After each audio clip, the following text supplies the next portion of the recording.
저명한 정신분석학자인 칼 융은 무의식을 의식화하지 않으면 무의식이 우리 삶의 방향을 결정하게 되는데 우리는 바로 이것을 두고 운명이라고 부른다라고 말하면서 깨어있는 삶을 강조하였습니다.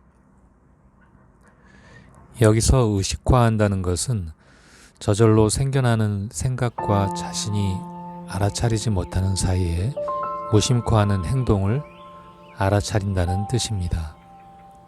특히 부정적인 감정이 표출되기 전에 알아차려 그 감정을 느껴주고 이해해주고 사랑으로 감싸준다면 불편한 감정은 저절로 사라지게 될 것입니다. 사람들은 세상에 태어난 이후 학습과 경험을 통해 긍정적으로 받아들인 감정과 받아들이지 못한 감정 모두 무의식 속에 저장이 됩니다. 여기서 받아들이지 못한 부정적 감정이 심리학에서 말하는 그림자입니다. 그림자는 해소되지 못한 감정으로 억압되어 무의식 저편에 저장되며 사라지지 않습니다. 그렇다고 그림자에 대해서 부정적인 시각으로 바라볼 필요는 없습니다. 오히려 그림자를 통해 불완전한 자아인 에고를 온전한 참나로 가는 길을 열어주기 때문입니다. 무의식 속에 억눌려 있던 그림자는 에고에게 인정받기 위해 때가 되면 드러나게 되지만 억누르면 억누를수록 더 큰 에너지로 변화하여 삶을 더 고통스럽게 만들기도 합니다.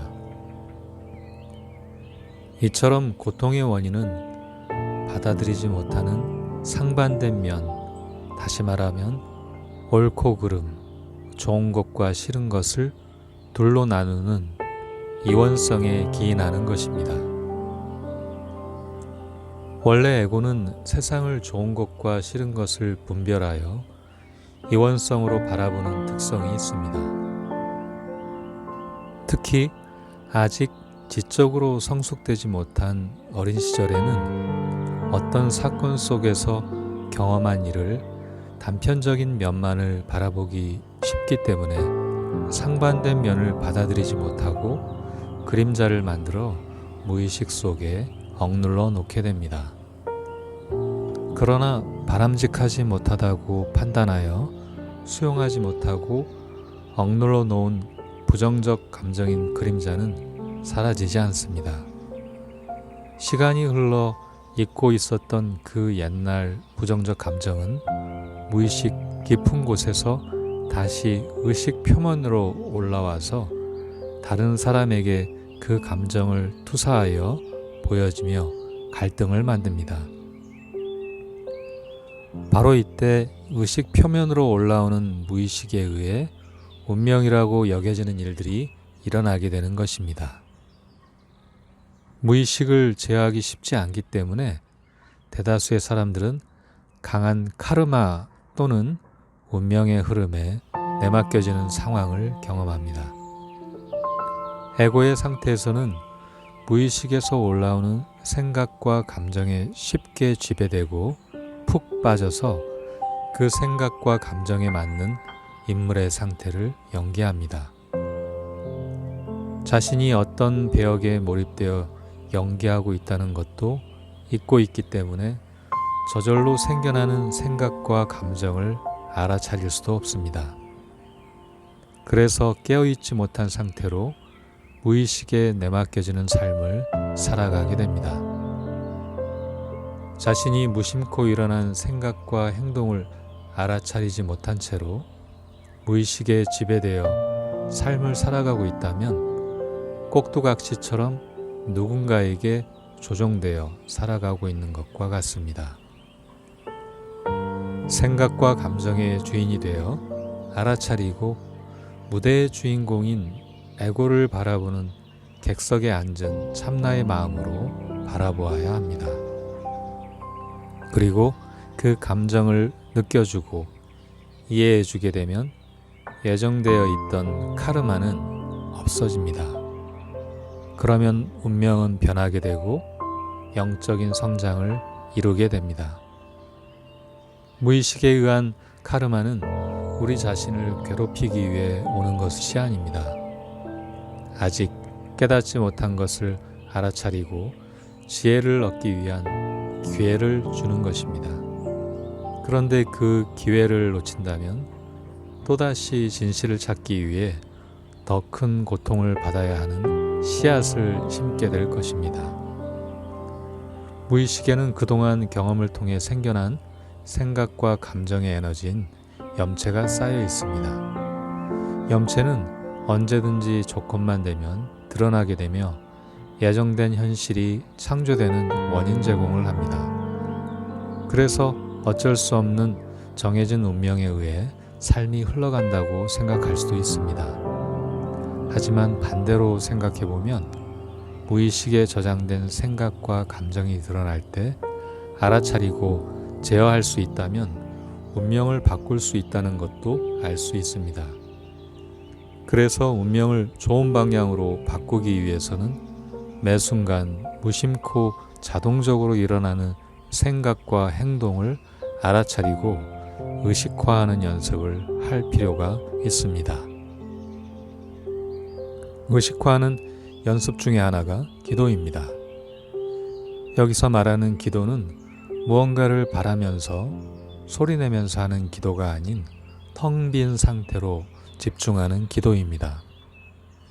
마음을 잔잔하게 가라앉히고 떠오르는 생각들을 무심히 흘려보내며 깨어있으면서도 집중하다 보면 지혜가 생기고, 지혜가 생기면 생각이 바뀌고, 생각이 바뀌면 행동이 바뀌며, 행동이 바뀌면 운명이 바뀌게 됩니다. 또 다른 의식화하는 연습은 떠오르는 생각과 감정을 알아차려 인정하는 것입니다. 여기서 인정한다는 것은 생각과 감정에 휩쓸려 말과 행동을 무심코 튀어나오지 않게 하고 그대로 이해하고 수용한다는 의미입니다.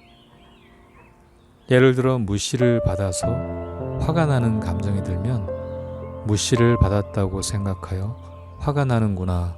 하지만 상대방은 자신을 돋보이고 싶었을 뿐일 거야.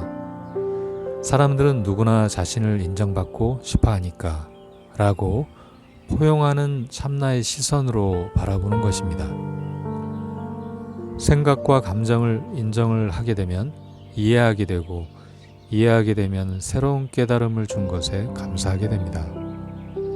그리고 감사하게 되면 넓고 깊게 포용하는 자비와 사랑의 마음을 갖게 됩니다. 이 세상에 태어나면서 부모로부터 물려받은 유전자와 주변 환경 요인은 어느 정도 정해진 운명으로 살아가기 위해 세팅된 조건일지도 모릅니다. 그래서 사주 명리학에서는 사람이 태어난 연월 일시의 제각기 타고난 음양의 기운에 의해 관성처럼 거스르지 못하고 정해진 운명처럼 흘러가는 삶에 대해 얘기합니다. 그러나 삶의 본질은 유전자, 사주 등에서 말하는 정해진 운명론이 아니라 다른 것을 포용함으로써 중용과 중도로 나아가는 길을 얼마나 이해하고 깨달으며 성장하는가 하는 것입니다. 자신이 부모로부터 물려받은 유전자와 사주팔자의 오행의 기운으로 형성된 기질을 선의 마음으로 마음껏 개성있게 펼치는 것, 자신과 다른 것을 차별하지 않고 자신과 다른 꽃으로 이해하고 받아들이는 것이 삶을 풍요롭고 균형되게 살아가는 방식일 것입니다. 즉, 각자 타고난 개성을 마음껏 펼치면서 영원히 만족하는 경험과 다른 사람과의 관계를 통해 다름을 이해하고 포용함으로써 하나됨을 느끼는 경험을 통해 참나에 다가가는 것, 바로 이것이 무의식에 부정적으로 쌓인 것을 정화하고 운명을 바꾸는 길이 될 것입니다.